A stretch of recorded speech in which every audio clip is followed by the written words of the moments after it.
A jam-packed weekend in Big East hoops featured comeback victories, overtime, a staunch defensive effort, and the return of one of the conference's most talked-about players. Here are your top 5 storylines from Saturday's games. Jay writes, Villanova Wildcats are back in first place with a 6-2 conference record. Point guard Ryan Arcidiacono led the Wildcats back from a halftime deficit at DePaul. He had 18 second-half points, and the Wildcats out-rebounded the Blue Demons 35-18. Georgetown is second in the conference at 7-3, and Providence and Butler are tied for third with 6-3 records. In the latest AP Top 25 ranking, Villanova remains at number 7, Butler moves up to 22, and Georgetown hangs on at 24. One team closing in on the top 4 is Seton Hall, who beat Xavier Saturday. The 5-4 Pirates welcomed back Big East preseason Rookie of the Year Isaiah Whitehead.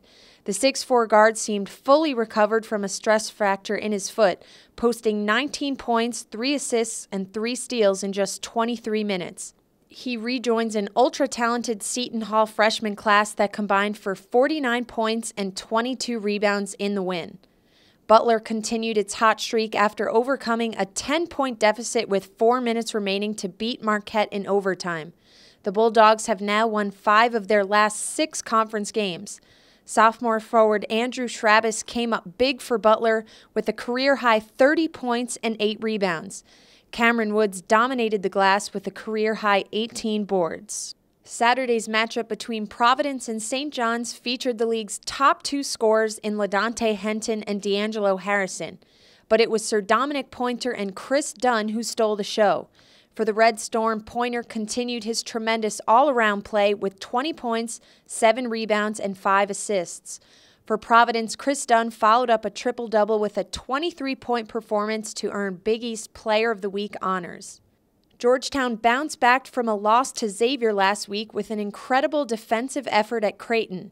The Hoyas held the Blue Jays to a season-low 40 points on just 20% shooting, and at one point did not allow a field goal for 17 minutes.